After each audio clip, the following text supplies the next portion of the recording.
Seshu sir నమస్కారం sir. Sir unmute చేయండి sir. Seshu sir మ్యూటే ఉంది కదా. Okay sir. సో మొత్తంగా చూస్తున్నాం సార్, ఈ అర్ధరాత్రి భారత్ పై పిడుగు పడబోతుంది అంటూ ట్రంప్ చెప్తున్న పరిస్థితి. మరి ఆ పిడుగును భారత్ ఎలా తప్పించుకోబోతుంది, ఎలా చూడాలంటారు? పిడుగు అందరికి నమస్కారం. పిడుగు లేదు, ఉరుము లేదు, వాన లేదు, ఏమీ లేదు. ఓకే.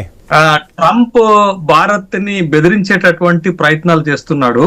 కానీ భారత్ ఎక్కడా కూడా ట్రంప్ ప్రతీకార చర్యలకు భయపడుతున్నట్లుగా బెదురుతున్నట్లుగా ఎక్కడా కనపడలేదు మనకి. స్పష్టంగా భారత్ ప్రధానమంత్రి నరేంద్ర మోడీ గారు ఒక మాట చెప్తున్నారు. ఏంటి అనంటే, భారమైనా భరిస్తాం గాని స్వప్రయోజనాలను పణంగా పెట్టేటటువంటి అవకాశం లేదు అని చెప్తున్నారు. అంటే భారత్ ప్రయోజనాలను పణంగా పెట్టి అమెరికా బెదిరింపులకు లొంగేటటువంటి దేశం భారత్ కాదనేటటువంటి విషయం స్పష్టం చేస్తున్నారు. సరే, ఈ విషయాన్ని పక్కన పెడితే ఇప్పుడు ఉన్నటువంటి చర్చా అంశం ఏంటి అనంటే, డొనాల్డ్ ట్రంప్ విధించినటువంటి ఈ ప్రతీకార సుంకాలు 25+25 ఈ మొత్తం 50% సుంకాలు ఆగస్టు 27 నుంచి అమల్లోకి వస్తాయనేటటువంటి ఒక ప్రకటన చేశారు.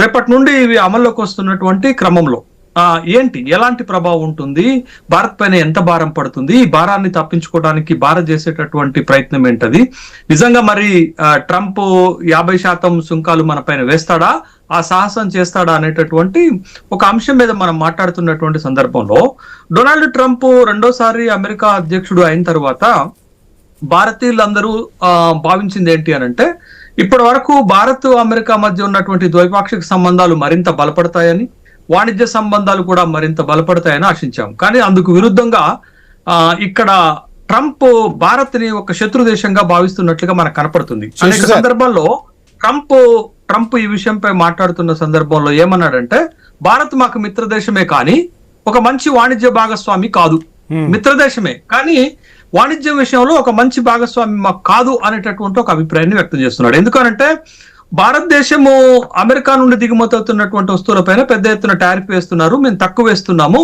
మీరెంత టారిఫ్ వేస్తారో మేమంత టారిఫ్ వేస్తామని గతంలో బెదిరించినటువంటి సందర్భం ఉంది. అయితే ఇటీవల ఆ బెదిరింపులను మరింత ముందుకు తీసుకెళ్లే క్రమంలో ఏం చేశారు, అమెరికన్ ప్రెసిడెంట్ హఠాత్తుగా ఒక పక్క అమెరికాకి భారత్ కి వాణిజ్య చర్చ జరుగుతున్నాయి, వాణిజ్య ఒప్పందానికి సంబంధించినటువంటి చర్చలు జరుగుతున్నాయి. మరొక వైపు మనం బ్రిటన్ తోటి సక్సెస్ఫుల్ గా ఒక వాణిజ్య ఒప్పందాన్ని కుదిరించుకున్నటువంటి సందర్భం ఉంది. ఫ్రీ ట్రేడ్ అగ్రిమెంట్ FTA అని మనం సక్సెస్ఫుల్ గా కుదిరించుకున్నాం. మరొక పక్క 5 రౌండ్ల చర్చలు ఇప్పటికే పూర్తయ్యాయి భారత్ కి అమెరికాకు మధ్య వాణిజ్య ఒప్పందం.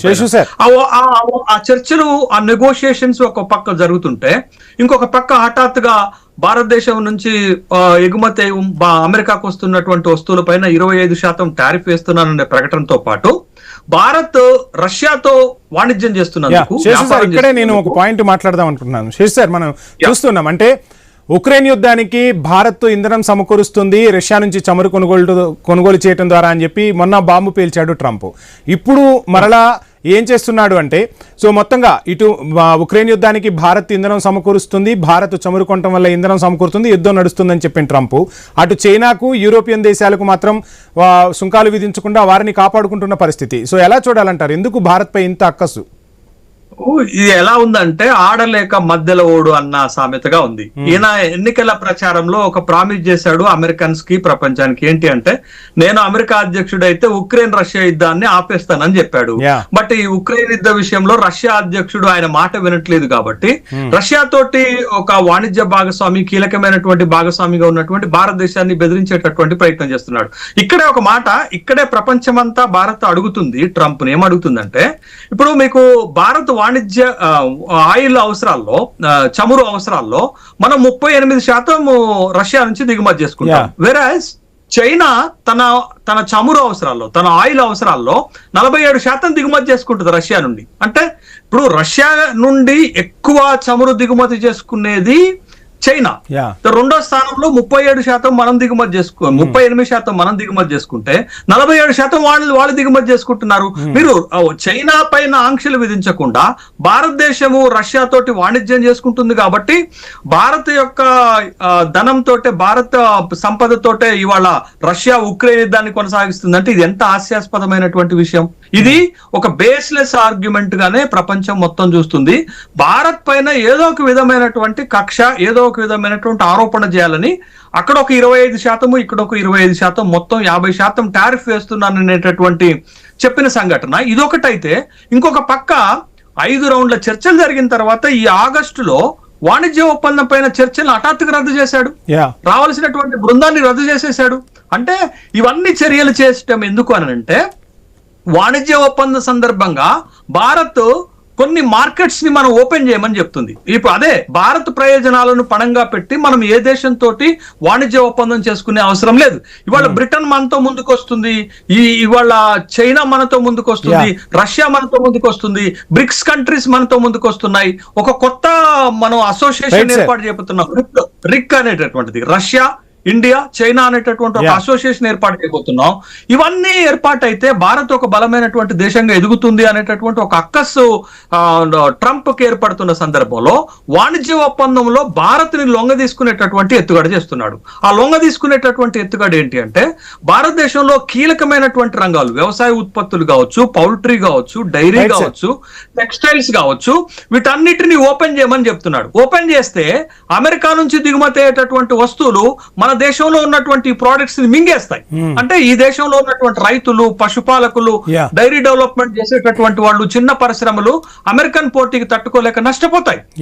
వాళ్ళకేమో అక్కడ ఎక్కువ సబ్సిడీలు ఉన్నాయి, బట్ ఆ పోటీతో మనం తట్టుకోలేము. కాబట్టి ఈ రంగాలకు నష్టం జరుగుతుంది. కాబట్టి మనం ఆ సెక్టార్స్ ను ఓపెన్ చేయమని చెప్తుంటే, భారత్ ని బెదిరించేటటువంటి క్రమంలో, వాణిజ్య ఒప్పందంలో వాళ్ళ ప్రయోజనాలు కాపాడుకునేటటువంటి క్రమంలో ట్రంప్ ఈ ఎత్తుగడలు వేస్తున్నాడు అనేటటువంటి విషయం ప్రపంచం అంతా చూస్తుంది. ఇప్పుడు ట్రంప్ కి అమెరికా ప్రయోజనాలు ఎంత ముఖ్యమో, భారత్ కి భారత ప్రయోజనాలు కూడా అంతే ముఖ్యం కదా. తనకి మాగా ఎంత ముఖ్యమో, ఎంత ముఖ్యమో మేక్ ఇన్ ఇండియా మనకు కూడా అంతే ముఖ్యం కదా. కాబట్టి బట్ మనం ఓ దేశ బెదిరింపులకు లొంగేటటువంటి లేదు. అందుకే ట్రంప్ ఇంకొక ఎత్తుగడేశాడు. ఇక్కడ మనం గమనించాల్సింది ఏంటి తెలుసా, భారతదేశంతో తను తీసుకుంటున్నటువంటి నిర్ణయాలతోటి ఒక పెద్ద మార్కెట్ వ్యవస్థతోటి సంబంధాలు దెబ్బతింటాయని గ్రహించి ఏం చేశాడంటే, భారత్ లో అమెరికా రాయబారి, తన దగ్గర బాగా అనుంగు శిష్యుడు అనుకుందాం, ఫాలోవర్ అనుకుందాం, సెర్గియో గోర్ ని ఒక 2-3 రోజుల క్రితమే భారత్ లో రాయబారిగా నియమించాడు. అంటే భారత్ తో దెబ్బతింటున్న పునరుద్ధరించుకునేటటువంటి ప్రయత్నం చేస్తున్నారు. శేషు సార్, నేను మళ్ళీ మీకు టైం ఇస్తాను, షార్ట్ బ్రేక్ తీసుకుందాం. సో మొత్తంగా బ్రిక్స్ లో కూడా భారత పాత్ర పెరగడంతో ట్రంప్ ఉక్కిరిబిక్కిరి అవుతున్నట్టుగా తెలుస్తుంది. సో అసలు ఏం చేయబోతున్నాడు ట్రంప్, దాన్ని భారత్ ఎలా ఎదుర్కోబోతుంది అనేది ఒక షార్ట్ బ్రేక్ తర్వాత చూద్దాం. Stay tune.